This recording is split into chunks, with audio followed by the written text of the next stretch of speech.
তিনি দুইটি ভেড়া কিনলেন, মোটা তাজা, গোস্তওয়ালা, শিংওয়ালা, সাদা কালো, অন্ডকোষ বের করা।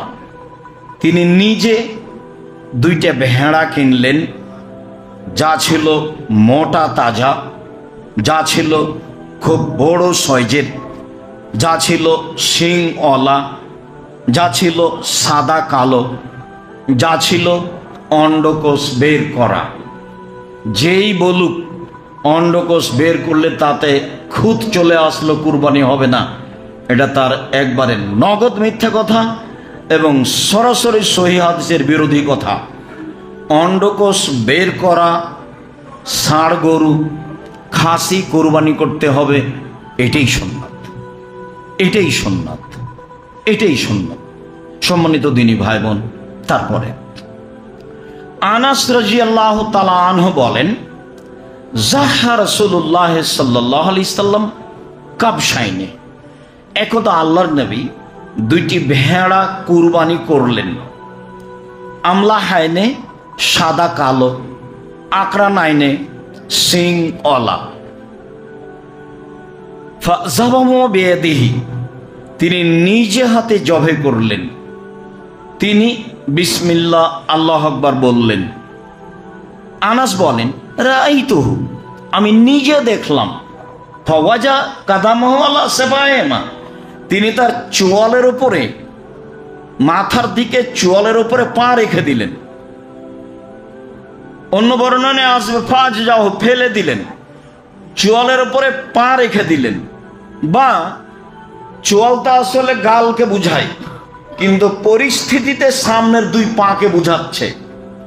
দুই পায়ের উপরে পা রেখে দিয়ে জবে করলেন। আমি তাকে তাকিয়ে দেখছি। তিনি জবে করার সময় বললেন, বিসমিল্লাহ আল্লাহু আকবার, আল্লাহর নামে, আল্লাহ সবচেয়ে বড়। এই অবস্থা আমি দেখলাম। তিনি নিজে কুরবানি করলেন। এবার তিনি কুরবানি কিনতে বলছেন। আয়েশা রাদিয়াল্লাহু তাআলা আনহা বলেন, আমার রাসূলুল্লাহ সাল্লাল্লাহু আলাইহি সাল্লাম বেকাবশিন, আল্লাহ রাসূল আদেশ করলেন, আনাস একটি ভেড়া কিনে নিয়ে আসো। এটাও বেসাওয়াদিন ও এবরকো বেসাওয়াদিন ও এনজেরো বেসাওয়াদিন। ভেড়া কেনার সময় তুমি দেখবা শিং ওলা, কালোতে হাঁটে, কালোতে শয়, কালোতে দেখে। কেনার সময় এটা দেখে, এটা বলে দিচ্ছেন, দেখো যাও একটা ভেড়া কিনো, শিং ওলা, কালোতে হাঁটে, কালোতে খায়, কালোতে শয়। মানে কি? পেট কালো। মানে কি? চোখ কালো। মানে কি? পা কালো। তো সব মিলে রঙের মধ্যে কালো ভালো। বিদ্বানগণ বলতে চেয়েছেন যে রহস্য আমরা পূর্ণ উদ্ঘাটন করতে পারি না, আল্লাহ ভালো জানেন। তবে আমরা মনে করছি যে কালো প্রাণী হলে গোস্ত স্বাদ বেশি হতে পারে, আল্লাহ আলাম। তিনি এ কথা বলেছেন যা হাদিসে এসেছে, স্পষ্ট আপনার সামনে করলাম। ফাউতিয়া বিহি লইজে হে বিহি, ঠিক এইরকমই ভেড়া তার কাছে নিয়ে আসা হলো। যখন নিয়ে আসা হলো তখন তিনি বললেন, আয়েশা হালুমিল মুদিয়া, ছুরিটা নিয়ে আস। এই দিনের পূর্বে ছুরির আরবি যে মুদিয়া তা আমরা শুনিনি, এ কথা সাহাবিগণ বলেন। তো তিনি বললেন, আয়েশা ছুরিটা নিয়ে আসো। সুম্মা কালা, তারপর তিনি বললেন, আয়েশা ওয়াস হাজিহা বেহাজারিন, পাথর দিয়ে তাকে ধারালো করো।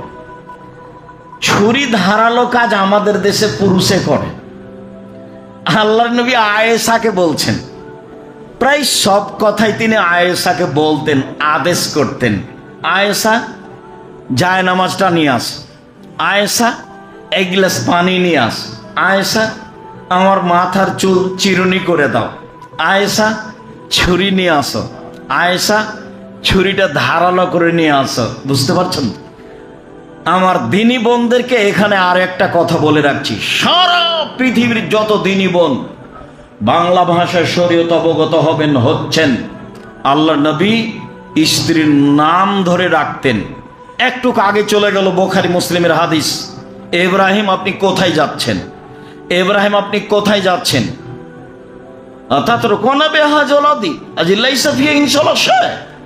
আপনি এমন একটা উপত্যকা রেখে যাচ্ছেন যেখানে মানুষজন নেই, ঘাস পাতাও নেই, বারবার স্বামীর নাম ধরে ডাকছেন। তো ইব্রাহিম কি কোনো সাধারণ মানুষ? ইব্রাহিম আমার মত আর আপনার মতো দেশের প্রেসিডেন্ট, দেশের মন্ত্রী। ইব্রাহিম আলাইহিস সালামের কাছে আপনার 5 পয়সা দাম আছে? পৃথিবীর এত বড় মানুষকে তার স্ত্রী বলছেন ইব্রাহিম, মানে স্বামীর নাম ধরে ডাকাই ভালো। কেউ যদি বলে স্বামীর নাম ধরে ডাকলে বেয়াদবি, বেয়াদবি বলাই বেয়াদবি। মানুষের নাম ধরে ডাকতে হবে, এটাই সুন্নাত। দেশের কোন কোন জায়গাতে আছে, কোন মহিলা যদি স্বামীর নাম ধরে ডাকে তাহলে তার স্বামী মারা যাবে, ও স্বামীকে খেয়ে নিলে, ও হলো কুলক্ষণী বউ। এগুলো প্রথা আছে। পরস্পরের নাম ধরে ডাকলে ভালোবাসা, ভ্রাতৃত্বভাব বাড়ে। দেখেন না, আপনি বারবার বলছেন আয়েশা ছুরিটা নিয়ে আসো, ছুরিটা ধারালো করে নিয়ে আস, ফাফালাত, তাই করলেন। ফাঁকা যাহা, ভেড়াটা হাতে নিলেন, ওয়াখাজাল কাবসা, ছুরিটা হাতে নিলেন, ভেড়া হাতে নিলেন। আয়েশা বলছেন ফাজা যাহু, তিনি ফেলে দিলেন, দিয়ে বলছেন বিসমিল্লাহ আল্লাহুম্মা তাকাব্বাল মিন মুহাম্মদ ওয়া আলে মুহাম্মদ ওয়া উম্মতে মুহাম্মদ। আল্লাহ, তোমার নামে কুরবানি করছি, এটা তুমি কবুল করো মুহাম্মাদের পক্ষ থেকে, মুহাম্মাদের পরিবারের পক্ষ থেকে, মুহাম্মাদের উম্মতের পক্ষ থেকে। বিসমিল্লাহ আল্লাহুম্মা তাকাব্বাল মিন মুহাম্মদ ওয়া আলে মুহাম্মদ। আপনি এখন বলবেন বিসমিল্লাহ আল্লাহু আকবার, আমার পক্ষ থেকে, আমার পরিবারের পক্ষ থেকে, দিয়ে জবে করা শুরু করবেন। বাকি আরবি আপনার বলার দরকার নেই। বিসমিল্লাহ আল্লাহু আকবার, আমার পক্ষ থেকে, আমার পরিবারের পক্ষ থেকে। এবার চলেন যাই, ধারাবাহিক কয়েকটা হাদিস পেশ করি যে আপনার পক্ষ থেকে আর আপনার পরিবারের পক্ষ থেকে একটি প্রাণী কুরবানি করতে হবে। প্রমাণে এই বুখারী মুসলিমের হাদিস 1, যেটা এখন বললাম, এইটা। এই যে বলছেন আল্লাহ তুমি এই কুরবানি কবুল করো আমার পক্ষ থেকে, মুহাম্মাদের পরিবারের পক্ষ থেকে, আর মুহাম্মাদের উম্মতের পক্ষ থেকে। তাহলে তার পক্ষ থেকে আর তার পরিবারের পক্ষ থেকে একটি ভেড়া কুরবানি করলেন। হাদিস বুখারী মুসলিম 2।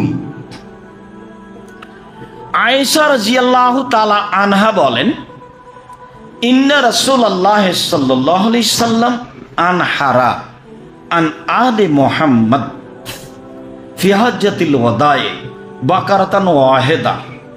আল্লাহর নবী তার পরিবারের পক্ষ থেকে একটি গাভী গরু কোরবানি করেছিলেন বিদায় হজে। হাদিস বুখারী।